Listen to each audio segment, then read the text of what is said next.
Bienvenue, vous nous écoutez sur le www.radioalfayda.net. Alfayda, c'est la référence. mbokk yi ñoo ngi leen di nuyu yéen ñi safoo di ànd ak Alfayda FM kaddu gi di bàyyi ko ci immeuble Cheikh Imam Assane Cissé fii ci dëkk bu sell bii di Medina Baye dal leen ak jàmm ma jukkil leen li gën a fës ci bopp xibaar yi. réewum Sénégal nag jamono ji coow li fi nekk daal mooy tolluwaayu réew mi ci wàllum koom-koom gi nga xamante ne bii nguur gu yees gi moo ko daal di fësal di ca joxoñ baaraam nag nguur gi fi nekkoon ci ay bor yoo xamante ne bii Sénégal daal war nañu koo fay te daal lekkuñu ko teg ca it tamit nag la ñu cotof daal mooy képp koo xam ne tudd nañ la nga génn daal di leeral sa bopp waaye mu doon it gis-gis boo xam ne askan wi ku nekk daal yaa nga cay jukki li nga xam ne moo di sa ba xam-xam El Hadji Fallou Ba it wax na ca xam-xamam daañu ca dikk ak Cheikh Tidiane Diagne bu ñu waxee nag réewum Sénégal gis nañ ne jamono ji ñu nekk nag lu jëm ci wàllu mbëkk mi doon na daal li nga xamante ne bii tamit nag lu fi daal di fës la mu di barsàq gi nga xamante ne bii gone yaa ngay wëy di ca soobu waaye jamono ji sax gis nañ ay kilifa ki borom kër yoo xam ne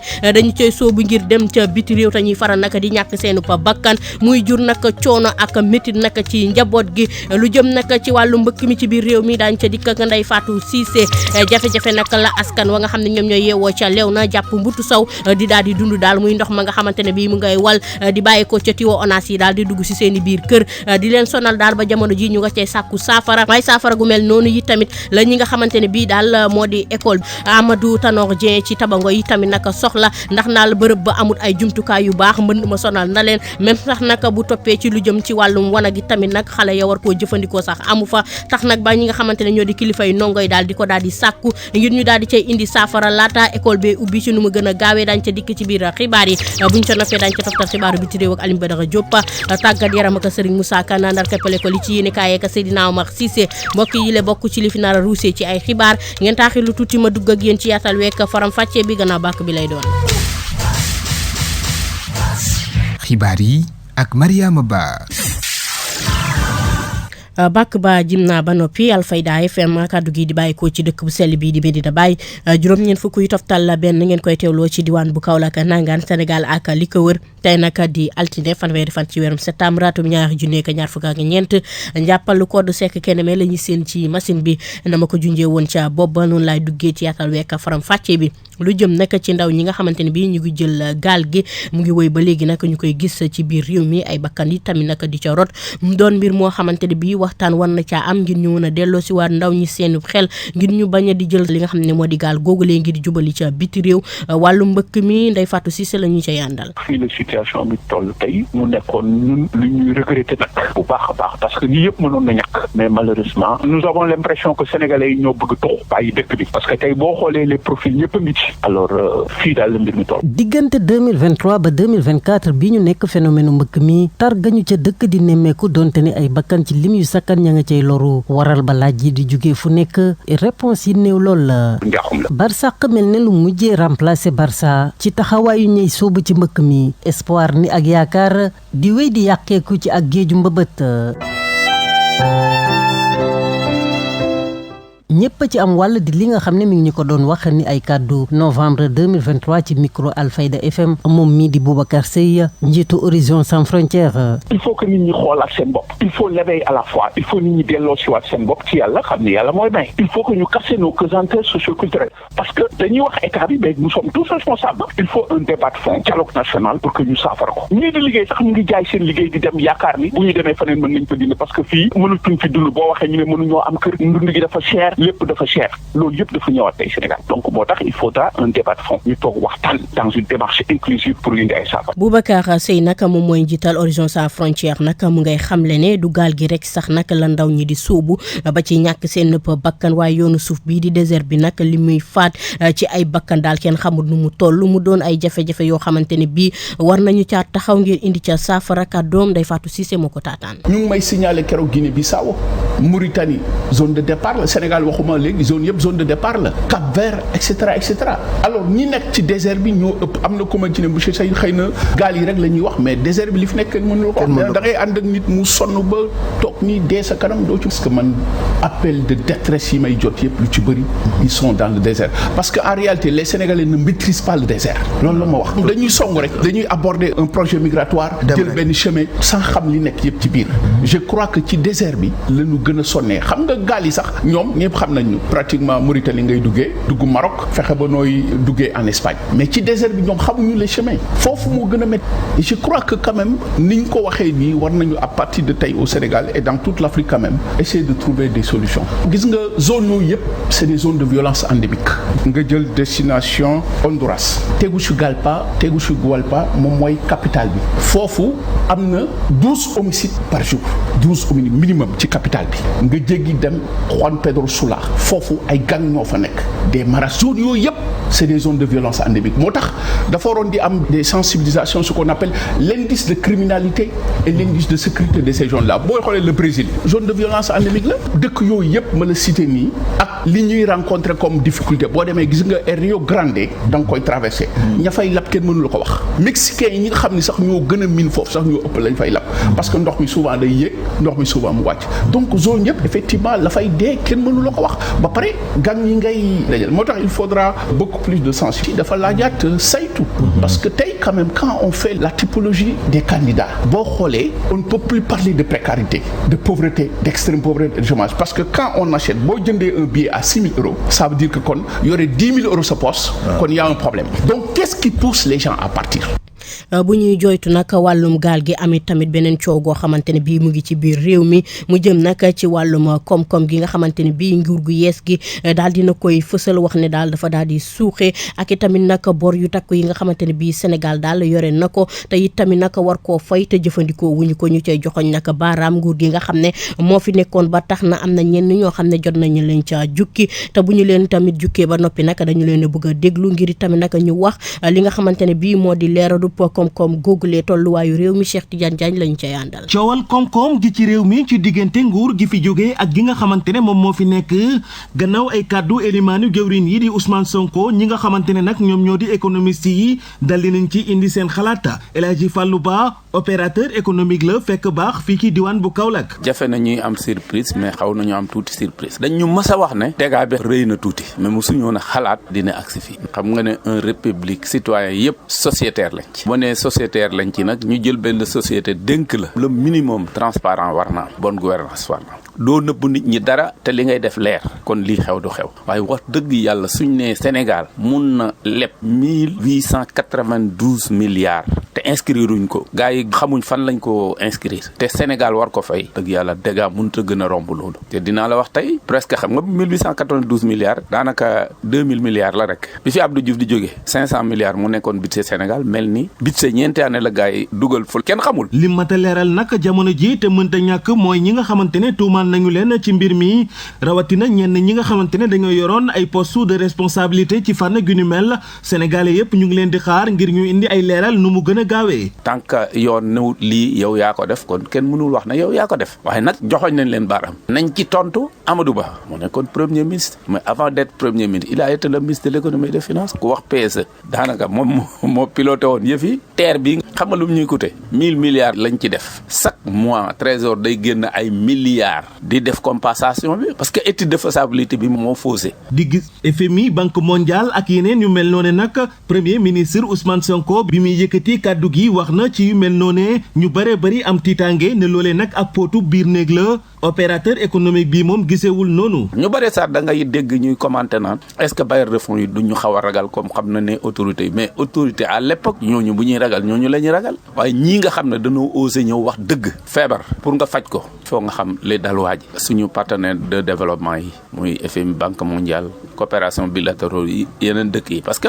confiance amut lu ko féete kaw déficit budgétaire kooku ñi lay lebal dañ ciy tenir compte chaque année nga am déficit budgétaire 10% déclaré 5% ma de mooy da nga maquiller chiffres yi rek waaye réel bi loolu la. wala koom di wéy di indi ay xiini miini ci réewum Sénégal juróom benn weer ci tey gën caa fës bu fekkente ne kàddu yu gouvernement bi nag jib na jëmale ci fànn bi nu mel ñu bare bari ci askan wi ñu ngi xaar ana lan moo ciy topp ngir saafara jafe-jafe bi nu mel. opérateur économique la nag xam-xamam màcc na ci wàllum koom-koom moom El Hadji Fallou Ba nag la muy xamle mooy koom-koom mu réew mi daal li ko mun a suqali bokk na nag ci wàllum mbay mi waaye nag ñu bëri dañu ko farataalul ba tax na it tamit nag gisuñu njëriñ gi nga xamante ne war na koo mën a amal Sénégal kàddoom ci waxukaay Cheikh Tidiane Diagne. koom-koom bi moom li koy suqali du ma masa dañ di ko wax secteur primaire kese moo mun a suqali économie dëkk su ma nee secteur primaire wax naa ko wax naa mbay wax naa càmm wax naa napp te li gën a doy waar mooy bailleurs de fonds yi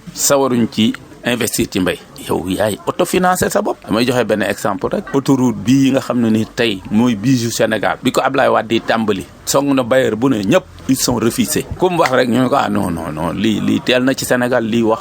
yàlla xam na ne Ablaye Wade osé Ablaye Diop ne ko inscrire ma 50 milliards ci budget bi ñu tàmbali autoroute bi mu inscrire ko ñu tàmbali autoroute bi mu ñëwee ba Pikine gars yi dañoo fax di xëccoo projet bi kon jàpp naa ne secteur primaire bi moo mën a suqali réew ndax ñun suñ ne la ci mbirum dund kese laa wax mbirum dund kese dañuy importer plus de 1000 milliards ci année léegi nag bu ñu fexee ba changer habitude yi ndax ñun fii ñu dëkkee li fiy ñore moo gën ci suñu yaram comme il faut ñu éduquer nit ñi il faut ñu jàngal leen ñoom habitude lekk mbayum Sénégal suñ ko defee xaalis bu bari boobu nga xam ne nii tey dama lay citer rek 1,2 million tonnes de riz ça fait ay centaines de milliards 200,000 tonnes de blé ça fait des centaines de milliards loolu rek daanaka day xaw a lekk 1000 milliards ak bokkut ak yeneen bokkut ak meew bokkut ak leneen xam nga li nit di lekk ñaar yu lenn rek la ci maanaam li ñuy importer bitim réew di ko lekk day mat plus de 100 produits ñu ne la ñaari produits yi rek représenté nañ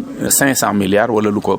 vraiment gis naa ne daal man tey jii nañu accélérer ni ñu investir ci mbay jéem a fexe ba autosuffisant en yëpp kon kay xam nga ne nga am suuf soo xam ne ni amul xeer amul garab amul dafa tàlli terre arable boo ñëwee ji engrais yàlla may nañu phosphate bi nga xam ne ni tey ñu ne moo am ci Matam décidé nañ duñ ko exporter en brut wax dëgg yàlla nañ xam ne li ñu ci mën a génne mooy mbirum mbay mi. yéen a ngi déglu xibaar yi ci Alfayda FM 90.1.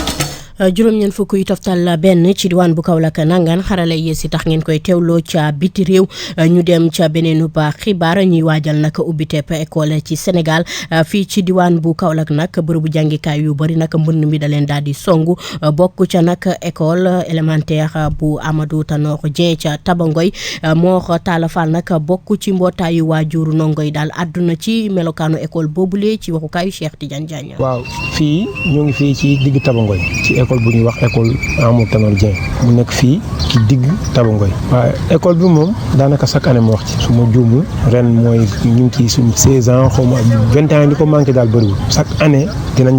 yuuxu ne ba léegi amuñ solution yéen a ko gisal seen bopp bientôt école ubbi ndox mi ngi ci biir école bi ba léegi tey sax da ngeen a fekk ndox bi wàññeeku mais fii daan fees ba fi ñu taxaw nii ñun mënuñ fi taxaw chaque année mu am ay loraange nag chaque année mu am ay loraange ñu ngi koy yuuxu ci autorités yi nga xamante ni ñoo fi nekk ci municipalité bi ci nekk ci bopp bi di Serigne Boub ñu ngi koy yuuxu pendant des années gisuñ ci benn effort daaw moo tanees daaw mën nañu ay quelques camions suuf mais lii suuf mënu ko régler pendant des années ñi ngi koy yuuxu ci autorité yëpp état bi fi nekk ren nag état bu bees lancé nañ leen ci appel yàggul dara soxla ci ay ndimbal parce que école bi école la boo xamante ni li fi jàngee ci ay xale dafa bari ndax ñaari école la école 1 la ak école 2 ñuy jundu galère bi pendant plus de 16 ans école bi ni la mel koñ bi nekk ci insécurité parce que école bi su xasee ba am ndox koñ bi xet bi ñuy noonu dootu baax te bu feesee mooy jox kër yëpp ndox majeure partie kër yi dañuy génn mu nekk lu metti Tabangoy nag nekk ci centre Kaolack ci digg Kaolack ci xol bi foo xamante ni fi ngay jaar pour dem fépp école bi su melee nii metti na population bi jooy nañ ko ba sonn kenn dimbalawuñ ci soxla nañ ci ndimbal te ndimbal bi ñu ci soxla du ay suuf ku ñu ko defaral lañ bëgg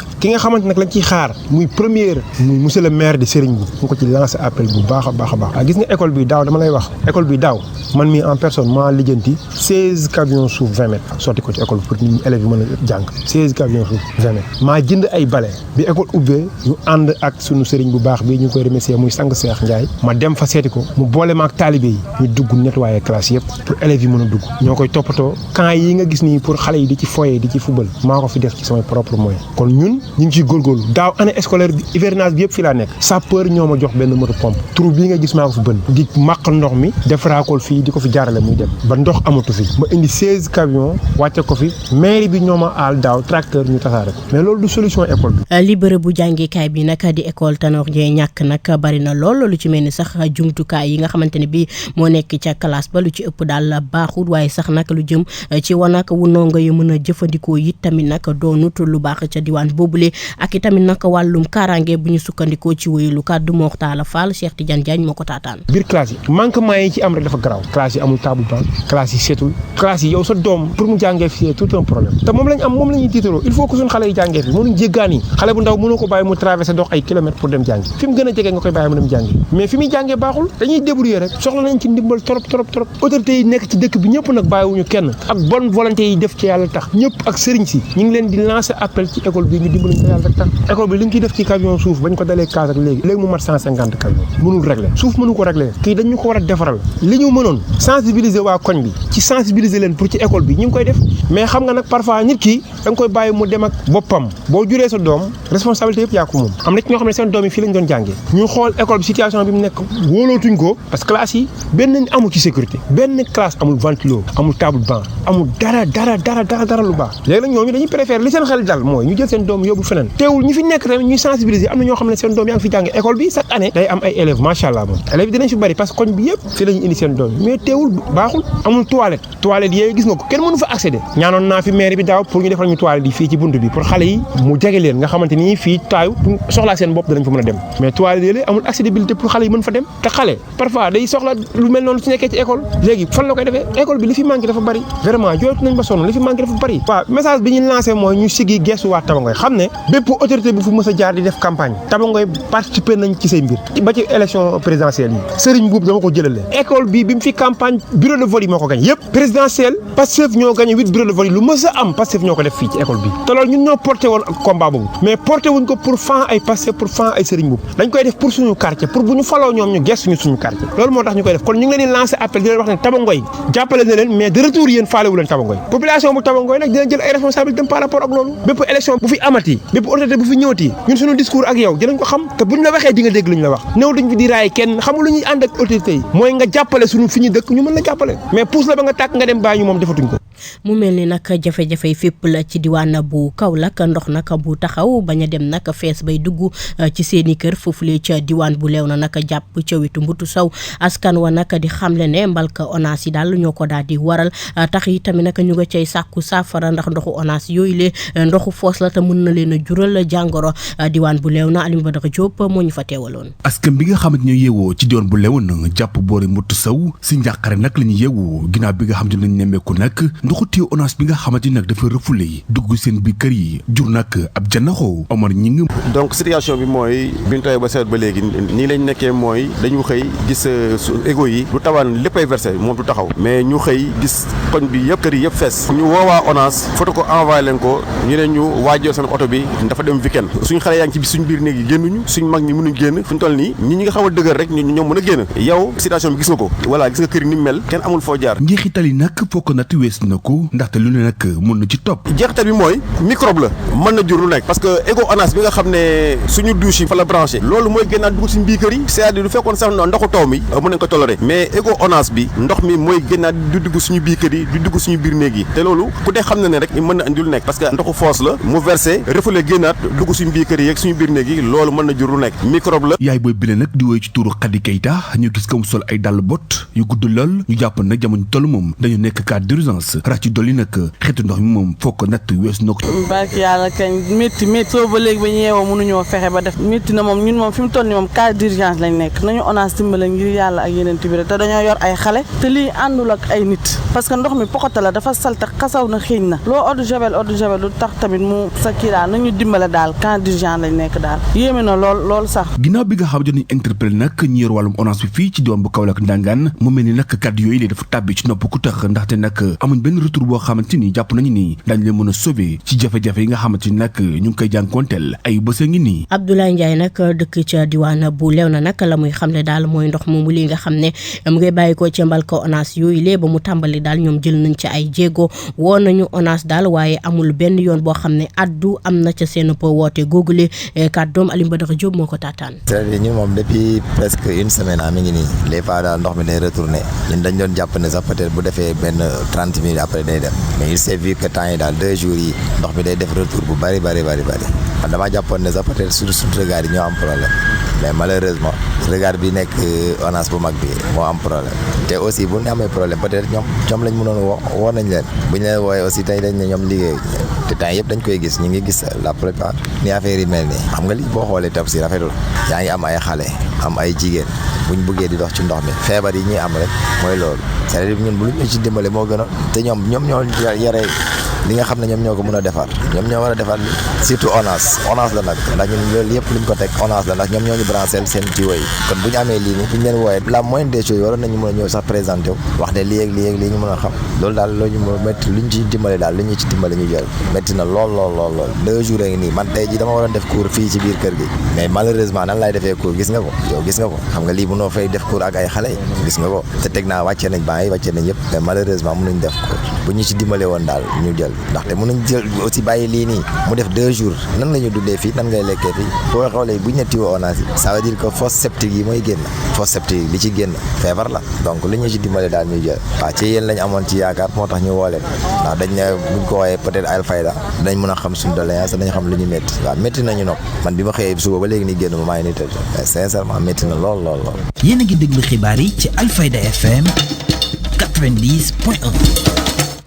dugg nañ ci ñaareelu xaaju xibaar yi ñu koy teewloo fépp ci diwaan bu Sine Saalum Bawol ba jàpp Waalo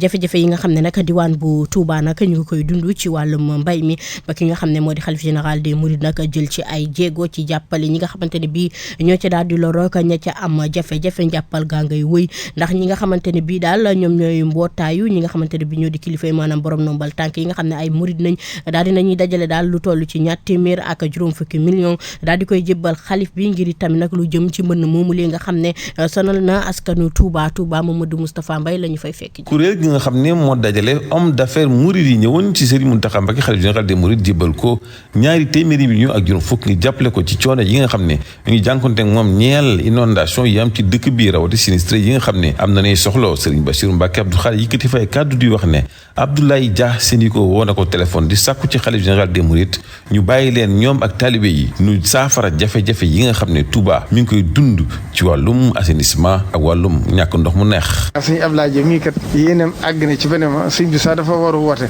talibé sëñ Touba yëpp ngir dëkk bi ñu def ko assainissement ndax xam na ne dëkk bi ku fi dugg xam na ne mel boo duggoo ko fi sax waaye jot na ma téléphone ne ma sëñ bi na sa assainissement bi ndox mi nit ñi defar ndax bu ñu ko sosee nit ñi danañ ko def. Serigne Mountakha Mbacké mel ni ku rafetlu loolu seenu doxalin waaye mel ni it ku nam bàyyi état du Sénégal ngir bañ leen a seene ñoom ñi nga xam ne wax nanu ne di leen indi ay saafara ci ñaari jafe-jafe yooyee na mu gën a gaawee. lépp dana mel nan bëgg incha allah nan ci nekk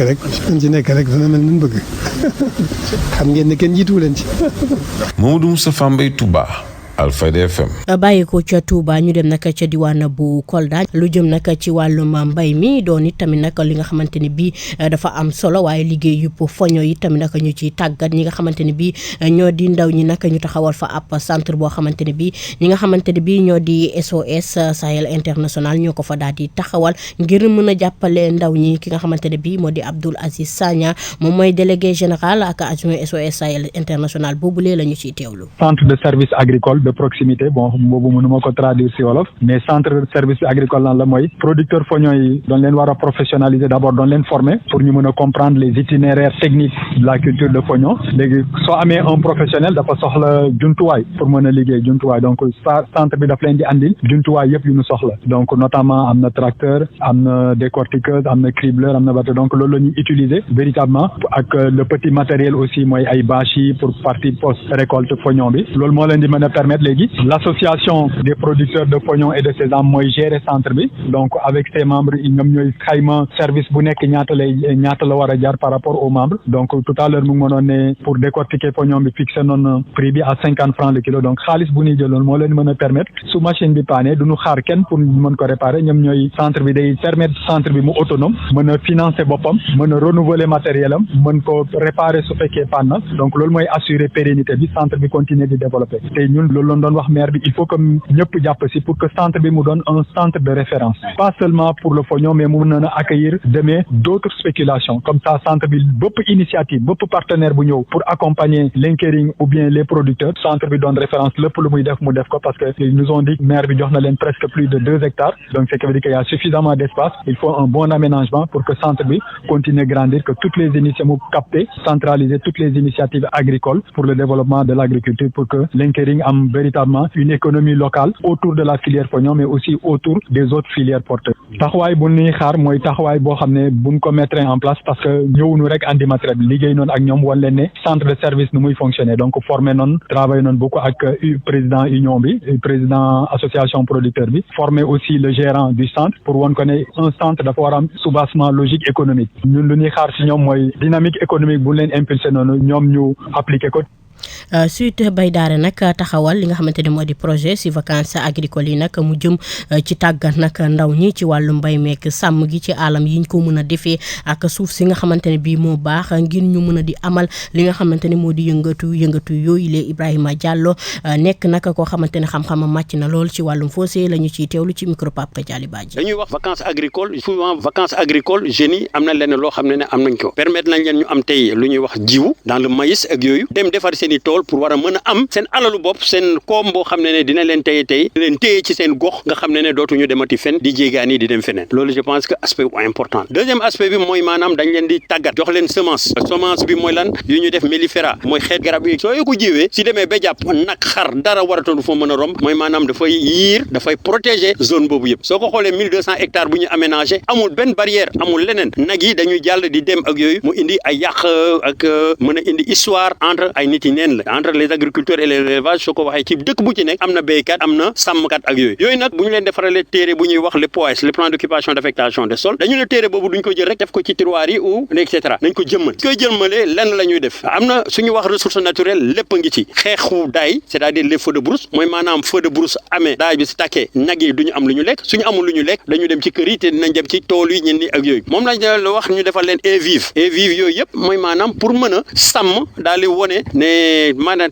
safara tàkkee safara du war a mën a yegg si ba nga xam ne dina am nee na lu mu yàq mais semence yi déjà dañ leen koy jox suñ leen koy joxee ñu defar lu ñuy wax pépinière yi mën nañ ko jaayaat keneen et cetera projet bi dafay ñëwaat jàppaleyaat leen jëlaat ci pépinière yi dem won leen lan mooy njëriñam indi leen fii fu ñuy wax le secteur G boo xam ne sur 12 000 hectares loolu yëpp defaral ko mur bi lan la mooy maanaam mètre bu ci nekk ñu am lenn luñ fa jimbat et cetera nga xam ne si demee ba sax côté boobu yëpp dañ koy mën a protéger mooy maanaam aar ko suñ ko aaree mën nañu béy noor bañ nañu béy nawet bu boobaa loolu dootul amati benn jafe-jafe nag yi dinañu dellu ci seen saawo yi mooy maanaam les parcours béykat yi daal di des ci seen tool ba nga xam ne duñu mën a toog guddi duñu nelaw yaakaar na ne am na ay nag bu yeneen yoo yàq donc ñaari activité complémentaire la lu ñu koy wax rek mbéy la ak càmm ñoo war a mën a ànd te téere bu ñuy wax les POAS moom moo koy organiser si ko organiser nag léegi dañ ko war a mën a jëmbal delloo ko population jëmmal projet bi loolu lay def jël xëyu ndaw yi jël ndawu commune Kandiaye commune Saare Kuli Sallé boole leen ne leen fii seen tund la yéen a ko war a mën a aar eaux et forêt jàppale leen ci te loolu moo ci am solo secteur bu ci nekk projet bi loolu daf ko saxal dafay jël secteur technique concerné bi ne ko lii sa yëfu bopp la nguur gi moo la ko dénk nguur gi si la ko dénkee ñun en tant que projet aussi ci taxawaayu nguur gi la ñu taxaw tel que avec la SODAGRI et autres donc yéen war a mën a jiitu ñun ñu topp ji on fait que accompagner et appuyer. wàllu mbay mi nag tàggat ci lu am solo la ci fànn yëpp waaye itam nag am na beneen wàllu goo xam ne lu jar a bàyyi xel la muy tàggat nag ñi nga xam ne ñoo yëngu ci wàllu mbay mi ci nan nañ ñuy def nag ba daal di sàmm seen tool yi daal ba yenn ci yu sew yi wala yi nga xam ne ñoo di ay mutu yi faral nag di lekk li nga xamante ne moo di jiw bi ñu mën leen moytandiku tax nag ñu amaloon ci ab tàggat gu am solo ca diwaan bu Kolda ki nga xam ne nag moo di Mariam Soda Diallo moom mooy coordonnatrice unité évaluation environnementale gestion risque centre écologie nañu ciy teewlu. Agropole ñun dañ koy accompagner également si suivi wu mise en œuvre le plan de gestion environnementale boobu aspect bi nga xamante ne moo mujjee si suñu collaboration mooy tout ce qui est formation bi nag dina toucher domaine yu bëri domaine bi nga xam ne moom la ñu njëkkee boobu exigence besoin la immédiat pour Kolda ci boobu la ñu commencé mooy tout ce qui est gestion des pestes et des pesticides yi nag mooy yi nga xamante ne moom la ñuy utiliser pour xeex ravageurs yi chenilles yeeg yooyu nga xamante ne ñoom ñooy attaquer récolte yi donc formation boobu li nga xamante ne moom la ñuy fi waxtaanee surtout mooy produits yooyu yan la yi ñu homologué parce que xam nañ ne Sénégal dafa am produit yoo xam ne moom la ñu autorisé ñu utiliser fi am yoo xam ne autorisé wuñ ko donc si marché bi marché yi nga xamante ne mooy marché yu formel yi produits yooyu mën nga ko fi am mais xam nañ ne am na yeneen i produits yoo xamante ne ñi ngi circuler te yooyu seen niveau de dangerosité yooyu tamit dafa am bi donc war nañ leen former si ñu xàmmee pesticides yi nga xamante ni moom lañ fi autorisé mais yamu si loolu bu ñu leen di utiliser tamit naka la ñuy protéger woo ñun ñi nga xamante ni ñoo koy utiliser ba nga xamante ni dina baax si suñu santé ni ñu koy utiliser beneen bi mooy environnement bi jaww yi produit chimique la mën na am ay impact yu négatif si ndox mi suuf si garab yi te lépp si biir yi la jëm léegi ñu xam naka lañ koy utiliser ba nga xamante ne bu ñuy lekk récolte yi du mën a am impact si suñu santé donc loolu moo ñu regroupé si 3 jours impact yi nag yu si bëri ay problème cutané la mooy si yaram bi ngay toog ba mu yaa gis ay picc yuy génn ak yooyu mën na am yeneen impact si respiration appareil respiratoire yu gën a kii d'autres ça peut aller moom mën na dem ba ay nit ñàkk si bakkanam parce que ay produits chimiques lañu yu dangereux aussi pour la santé. xabaar yi bitim réew. xibaaru biti réew yi Alioune Badara Diop maa ngi lay dalal. maa ngi lay ziar baax a baax soxna Mariama xibaaru bitim réew yi des koy doore nag ci réew bu Rwanda wax ci nag li toll ak juróom-benn doomu aadama yoo xamante ni nag ñu jot ñàkk seen bakkan ci benn virus boo xamante ni nemmeeku nañ ko fakk ci jamono ju ñu toll foofu ci réew bu Rwanda nag jege loolu ak virus bi la di Ebola di wuyu ci tuuru Marburg jamono toll nag doon na njàqare bi nga xamante ni nag askan bi nga xam ne nekk foofu ci réew bu Rwanda dañu koy jànkonteel ci noonu dinañ nemmeeku nag autorités yi nga xam ne nekk foofu ci réew bu Rwanda jot ko annoncé nag nii di doon ko juróom-benn doomu aadama jot nañ ci ñàkk seen bakkan nag ginnaaw bi nga xamante ne nemmeeku nag li nga xam ne yor wàllum wér-gu-yaram gi leen nag jot nañ fësal bataaxal yi ni mel nag ñeel li nga xam moo di situation bi nga xam moo nekk foofu ci réew bu Rwanda ñeel ak virus bi lee di Marburg jamono toll nag doon na njàqare bi nga xamante ne nag gouvernement bi nekk foofu ci réew bu Rwanda mu ngi koy jànkonteel jàpp ni nag daana gën a doon li nga xam moo di vigilance bi ngir kat askan bi lee mën a mucc ci virus bi ni mel. xabaar yi bitim réew. ñu wax ci diggante réew bu Guinée équatoriale ak réew bu Russie jamono toll nag diggante bi mu ngi gën di ratax nag ginnaaw bi nga xam jot nañ nemmeeku nag assemblée générale bu Nations Unies bi nga xam jot nañ ko amal nag foofu ci New York nag jot na am ci noonu jot nañ nemmeeku ki nga xam moo di Vladimir Poutine di njiitu réew bu Russie nag jot a amal tête-à-tête ak ki nga xam moo di njiitu réew bu Guinée équatoriale di weesu turu Théodore Obiang Nguema moom ne nag jamono toll jot nañ am ab collaboration boo xamante mu ci ayib la jàpp nag daana gën a yokk li nga xam wàllum diplomatie bi wante tamit jëm a dool li nga xam wàllum kaaraange gi wante tamit li nga xam moo wàllum coopération ñeel li nga xam moo wàllum koom-koom bi nga xamante ni moo war a am ci diggante réew bu Guinée équatoriale ak réew bu Russie mbir mi mel nag dana doon loo xamante ni arrangé bu baax a baax réew bu Guinée équatoriale si nag bu fekkee nag accord yi ni mel nag jot nañ ko xaatim. xabaar yi bitim réew. wax ci njiitu réew bu RDC Congo di Félix Tshisekedi moom bi leen jamono toll nag mu ngi yoon foofu ca réew bu Hongrie ginnaaw démb ci dibeer gi nag ñu jot a nemmeeku nag moom mel nag di Félix Tshisekedi nag jot a amal am tête-à-tête foofu ca réew bu Hongrie nag ak kii di élément jëwriñ bi lee di Viktor Orban ay accords yu bëri bëri jot nañ ko xaatim nag ñeel li nga xam wàllum coopération ñeel diggante réew bu RDC Congo ak réew bu Hongrie ngir kat ñu mën a xool ne mën a def ba yokku li nga xam moo di accords yi lii wante tamit jéem a xool partenariat yi nañ mën a def ba gën ko mën a yokku ngir kat jéem a xool koom-koom bi nga xam nga am ci diggante réew bu RDC Congo ak réew bu Hongrie nag nu muy gën a mën a fësee ba nag wàllum ndóol gi nga xam ne koy faral di nemmeeku nag si ñaari dëkk yooyu lii moom bon fa jóg lii nag mën na si jàpp ne bokkoon na ci toog waxtaan bi nga xamante ni nag élément jëwriñ bu réew bu Hongrie nag ak kii la di njiitu réew bu RDC Congo di Félix Tshisekedi jot nañ ko xaatim. xabaar yi bitim réew. sant la gërëm la baax a baax soxna Mariama fii la ñem ci xibaar bitim réew yi yàlla mi borom jàmm te ku mu jàmmal nga am jàmm yàlla ñu may jàmm jaa ngeen jëf.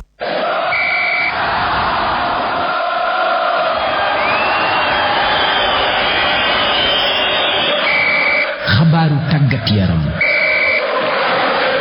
xibaaru tàggat yaram yi Serigne Moussa Kane maa ngi lay nuyu. Mariama Ba maa ngi lay fay te nuyu mbokk auditeurs yi ñaanal leen jàmm di ko sàkku ci ñoom xibaaru tàggat yaram yi dañu koy doore ak football ci waaxi beach soccer Ngor beach soccer nag ginnaaw bi mu nekkee champion bu Sénégal week-end bi ñu génn dimanche bu démb ji nag ci la jëlee li nga xam te ni moom mooy coupe du Sénégal ci kanamu club Wakam bi ginnaaw bi mu ko daane ñetti bal ci ñaar ñu jógee ci waaxi dem ci terrain yi xam ngeen ni tamit final tournoi UFOA A amal nañu ci week-end bi Sénégal nag daan na Sierra Leone ñaari bal ci dara daal di jël ñetteelu trophée am waaye tamit utuwaat boppam ci li nga xam te ni moom mooy raaye ci boobule compétition Sénégal nag ak Sierra Leone di leen dem ci Coupe d'Afrique des Nations bi leen jagleel kii di ñëw Super Coupe bu CAF Zamalek moo ko jël juróomeelu yoonam moo koy jël ci kanamu Al Ahly beneen club égyptien ginnaaw bi ñu tawoo ci biir jongante bi benn ak benn ba ñu demee ci teg dóor yi nag ci la ko daane ñeenti bal ci ñett football ci dëddu ko Europe démb ci Ligue 1 bu France Toulouse dafa ñàkk ci kanamu Lyon 2-1 Nantes ak Saint-Étienne 2-2 la ñu def Angers dafa ñàkk ci kanamu Reims 3-1 Strasbourg dafa daan Marseille 1-0 ci Angleterre moom Aston Villa ak Ipswich dañoo taw 2-2 la ñu def Manchester United Tottenham moo ko fekk daan ko 3-0 ca Espagne Celta Vigo dafa taw ak Girona 1-1 Atlético Bilbao dafa taw ak Séville FC 1-1 Betis Séville dafa daan Espanyol Barcelone 1-0 Atlético Madrid ak Real Madrid dañoo tawoo 1-1 ci derby madrilène beneen derby bu amoon foofu Bayer Leverkusen ak Bayern Munich dañoo tawoo ku nekk benn bal nga dugal sa morom Dynamo Kane dafa ñàkk ci kanamu Hertha Francfort 2-2 Hoffenheim dafa ñàkk ci kanamu Werder Bremen 2-3 ca Italie Calcio ba Torino dafa ñàkk ci kanamu Lazio bu Rome 2-2 ak butu Boulaye Dia AS Roma dafa daan Venise 2-1 Comme dafa daan Hellas Vérone 2-2 Empoli dafa tëw ak Fiorentina ndam demul ndam dikkul Naples dafa daan Monza 2-0 ñu waxtaanee lamb Mariama ak doomu dégol bi di Boy Niang 2 mi ngi woon France doon ci wàccaayu combat bi war a dox digganteem ak rëg-rëg moom mi di Boy Niang nag ñibbisi na Sénégal démb ci combat boobu nag jàpp nañu ko benn fan ci weeru janvier atum 2025 lamb ba léegi choc bi war a dox wala combat royal diggante Siteu ak Modou Lo ci weeru novembre gi seen beneen face to face amoon na ci weekend bi diggante Modou Lo ak Siteu. man dama jaayante dama jóge fu dara nekkul dama jóge si premier waxuma la ay grand combat la am na bëri yoo xam ne dañoo dugg si lamb la ñu waaw ndax parce que dama nekk député lamb dama ko dondu si maam dondu ko si sama yaay dondu ko si sama papa dondu ko samay nijaay kon moo ma indi fii su ma ñëwee xam la laa war a def tekk wala yoon voilà yow yaa fi yàgg nee naa la borom bitigu mbagg boo gis xol bi magasin moo si nekk te magasin bi couronne ba moo fa ne yow man nee naa ko dama koy dajji non kii day xaar ko lan lay xaar mu ne lan ngay xaar ba jamono neexati foofu jamono bu neex amul foofu de fii àdduna lépp a métti bis boobu day tar le 24 du neex ci ay Touba Ndakaaru ngay jël ba pare 2 minutes ay Touba Ndakaaru xam nga Touba Ndakaaru pour fe ñu jóge fii di ñëw ni le 24 du neex ci yow Modou man tafuma de man taxiwuma réewuma foowuma man ñaanuwuma saraxuwuma defuma dara li ma moom damay ñëw ne la jox ma ko bu ma ko joxul dama koy foqati dem sama yoon mais na day foqati de Modou signature dañuy xumbal ak ñoom seen mais day wax lu ko neex rek ay morom yu bari jaar nañ fi man damaa yàqu waaw maa la gën a xotte waxuma la xotteeku de ma gok Mariama Ba li ma gënoon a fës ci xibaaru tàggat yaram yi jàngeen jëf ñu dem ci beneen xibaaru tàggat yaram wax ci nag ki nga xamante ne bii moo di maire bu Kaolack di Serigne Mboup yëkkati kaddu ci lu jëm nag ci wàllum tàggat yaram gi kaddu Serigne Mboup ñu teewlu ko. njariñu Kaolack moom may gënal sama njariñu bopp ndax tey moom muy samedi xam ngeen kenn ku ne kuy liggéey lundi mardi mercredi jeudi ak tension bi ngay liggéey samedi da ngaa waroon nekk plage wala nga nekk fenn ànd ak sa njaboot kon nag maa ngi lay gërëm la sant la wax daal sport bi lépp lu ngeen amul ci man à titre personnel lépp lu ngeen amul ci mairie ñàkk waxtaan la ak ñàkk déggoo kon nag maa ngi leen di félicité bu baax di leen woo ci ñaar yi nga xam ne nii maa ngi koy teg naa benn bi mooy jàppal ma jàpp beneen bi mooy citoyen et civisme patriotisme tey première équipe dem nañ ñu former leen fële ci militaire yi xam nga militaire moom caaxaan amu fa je pense que danañ waxtaanaat ba loolu gën a mën a yokk ñu def ko ba nga xam ne nii ndaw ñu bari danañ ko am ay diplôme de bonne conduite dana leen jariñ tey boo doon wut liggéey fenn jël diplôme boobu dugal ci signé par le commandant de zone dana am lu mu yokk ci yow bu baax kon loolu ma lay ñaan nga vulgariser ko te demee tamit à midi et demi dañuy joxe diplôme yi ma lay ñaan président association yëpp yi fi nekk ak monde des sports ñëw fekk ko ndax man ci sport bi ak ci culture bi laa compté pour que loolu mën a dox waaw maa ngi lay gërëm fële cercle des messes ci biir camp bi la et vraiment ce sera un honneur pour ñoom militaires ak pour yéen en tout cas maa ngi leen di gërëm yéen ñëpp ku ma tudd ak ku ma tuddul yëpp maa ngi leen di gërëm di ñaan yàlla incha allah final bi mu nekk final boo xam ne nii benn lay doon Sénégal ndax lu ma ci man danaa ko ci def incha allah pour gën a mën a réconcilier monde sport gën a mën a yëkkati image Kaolack gën a mën a yëkkati présence Kaolack ci biir Sénégal ak positionnement bi nga xam ni moom la nekk ci digg Sénégal Kaolack nekk ki nga xam ne nii fii la lépp di tàmbalee fii la lépp di mujjee. li ci yéene kaay L'Obs, Le Soleil, Sud Quotidien, Walf. li ci yéene kaay ñu ànd ci ak Seydina Omar Cissé. lan bikum Ousmane Sonko moo jiite liste député yu Pastef ya Amadou Ba moom itamit moo jiite liste député yu jàmm ak njëriñ Barthélemy Diaz moom itamit moo jiite liste coalition sàmm sa kàddu Vox Populi moo ñu ko xamal info yéene kaay mel ni kuraan wuré wa dem na këng waxi mag dem na nañ taali lu waay doon jaay tey mu lamb Barthélemy Diaz ak Ousmane Sonko mënuñoo ñàkkante ndax ñoom ñaar ñëpp tëdd liste lañ Sonko liste nationale bi la jiite bu Pastef Barthélemy Diaz naka noona tamit liste nationale bu sàmm sa kàddu Vox Populi ne plan Déthié Fall ba ci wote député yi la weesu yéen a ngi koy fàttali ca yeewu askan wi moom lañ tëggaat ñoom waa sàmm sa kàddu fa ñu def intercoalition bu mag ñoo jàmm ak njëriñ naka noona ak takku wàllu indépendant yéen a kaay dëggal ko ne intercoalition bu ngand yu ponkal ci gàttal PS AFP LD naka noona Khalifa Sall Anta Babacar Ngom Serigne Moustapha Sy Déthié Fall Bougane ak ñeneen naka noona beneen coalition ba takku wàllu APR PDS ñoom ñëpp fa ñoo créé liste commune ginnaaw intercoalition bu mag boobu loolu nag fa mel ne du baax ci Pastef de léegi ko yéen a kaay ne en tout cas ñetti ponkal ngand coalition yu ko jégi ñoo def seen intercoalition terewul nag coalition bu nekk fa xam liste boppam national Ayib Daffé mandataire Pastef mel ni ku leen di tontu ci info yéen a kaay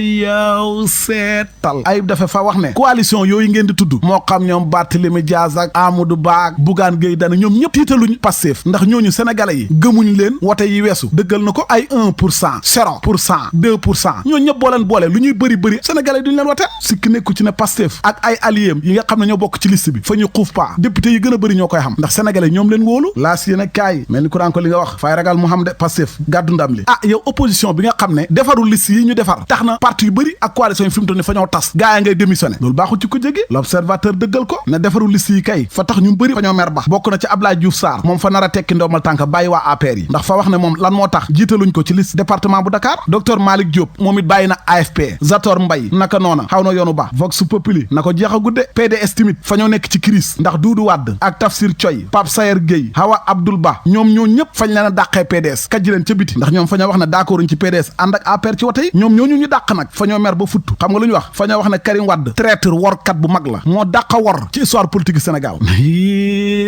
leer laneen lu leer ba yegg ca naan ñi ja mooy ne fanweeru liste fanweeru candidat moo am ci wote député yi ñi bind woon nag ëppoon nañ juróom fukk waaye ca cappaandaw ga fanweer rek mooy ñoo xam ne joxe nañ seen dossiers yi démb ci guddi lañ arrêté nag info yéen a kaay ne waaye li ci yéemee mooy mandataire u AG jot na bu maître Moussa Diop ñoom kañ joxoon seen kayit ngir mu war a dem déposé leen démb ci guddi fa daw ak kayit ne réer na mër gisuñ ko mënuñ koo jot téléphone ba tax maître Moussa Diop fa mer ba futt génn waxal boppam ne suñ bokkul ci wote yi ndax waa ji fa daw ak seen kayit yi fañ koy porter plainte yóbbu ko ci yoon ndax li mu def fa garaaw si du quotidien ne parti politique yi nag fañ doon sàkku ñu def li ñuy wax prolongation maanaam yokk bés yi ñu war a déposer candidature yi maanaam ñu war a bokk yéene kaay bi ne waaye état bu Sénégal fa bañ ba tëdd ca naaj wa na leen xalaa mandir bàjjo xalaa fii kenn du fi yokkee ay datu déposer candidature démb ci guddi xalaas jeex na intaha enquête yéene kaay na neer yi kay fi mu toll ni fa ñoo jóg taxaw tàng jir gaay yi prolongation yokk bi état bi fa koo bañ ñu ne déetewaay wàllu casier judiciaire ak bulletin unique ñaar yi ñoom jubooguñ ci ba léegi fa am ñoo xam ne fa ñoo wax ne pour nga bokk ci wote yi fa ngaa war a andi sa casier judiciaire am ñoo xam ne ñu noo jaruk fa ñoo war a def bulletin unique ndax candidat yi fa ñoo bëri xam ñoo xam ne fa ñoo wax ne jaruk ku nekk fa ngaa war a dem ak sa xobu bopp yéene kaay bi ne liste yi nag ñu jot a déposé duur yëpp ay jàll de fa xam yoo xam ne fa ñoo nar a def forclos maanaam këyit yu matut ak ñoom seen li ci kanam nag raw li gët li rawut l'évidence yéene kaay ba mu wax ñu ko mooy ne Ousmane Noël Dieng nekkoon responsable APR ca Kaolack ndangaan nekk ca ginnaaw Diène Farba Sarr moom fa wane ak courage njàmbaaram bàyyi APR ci wote député yi xaw yoonu boppam yéene kaay bi ne fa lëngoo ak parti Hamidou Thiaw bëgg-bëggam na moom Ousmane Noël Dieng mooy ñu fal ko mu nekk député taxawal fa askan wa ca assemblée nationale moo tax mu wan ginnaaw waa APR ya may leer laneen lu leer ba yegg ca naññi ja mooy ne Ahmed Khalifa Niass mook Samuel Sarr fa ñoo këpp kees détournement xaalisu askan wi lu toll ci $3 milliards ak genn wàll aay du samay kàddu nag Fadilou Keita jiite caisse de dépôt et de consignation moo ko wax yoreer yéene kaay yeggee ñu ko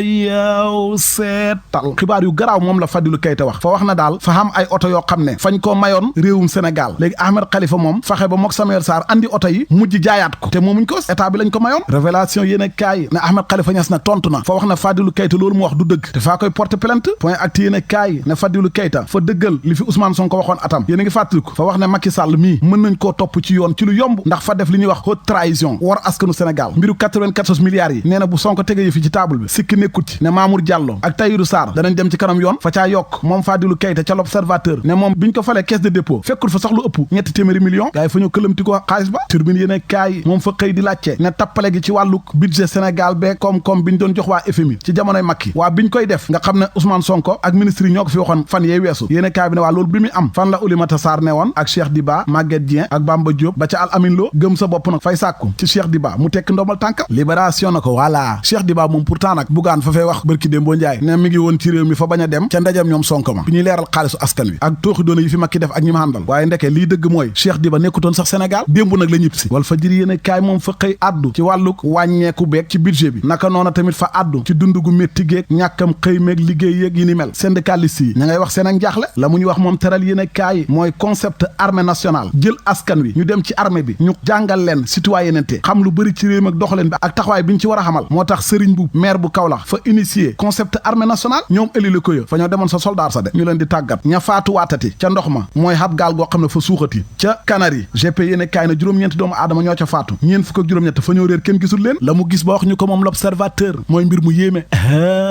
yow seetal fa xam benn xale bu jigéen boo xam ne fa xam doom nen na tuuti mu boot doom ja ndeysaan dem ca teen ba naan yooyu yaay fay root ba muy wëgg nag jàpp goj ba di génne ndox mi fa la loxoy rëcc rek mu tàbbi ndeysaan moog nen na tuuteem ba daanu ca teen ba faatu ñàkk seen bakkan allah yëf yaa nga amee ci ab dëkk bu nekk ca Kumpentum waa ma ne dëkk xàll yi nga xam ne amaguñu robinet seen teen yi fa ngeen di hut dëpp ko ba pare di ci root su ko defee kenn du fa mën a tàbbi xam nga ne xale bu jigéen bii ndeysaan ak doomam ji niñ faatoo ni métti na ndeysaan xay teen sax moo war a jeex ci xàll bi ñëpp fa ñoo war a xam robinet ak courant mbokk yi li ñoo fi ruse woon ci ay xibaar Alfayda FM juróom-ñeent fukk yu toftal la benn xibaar yi ma feggoo woon ci Codou Seck keneme ci machine bi ñoo ngi leen di jaajëfal yéen ñu doon teewlu xibaar yi kaddu gi doon bàyyi ko si studio Aline Momar Lo ci meuble Cheikh Imam Assane Cissé fii ci dëkk bu sell bi di Medina Baye ñu ñaan rek yàlla muy borom jàmm ku mu may jàmm nga am jàmm yàlla ñu yàlla may jàmm fu ñu toog di dégg jàmm di gis jàmm mbokk yi cant ak ngërëm ñeen na leen jërë ngeen jëf. xibaar yi ak Mariama Ba.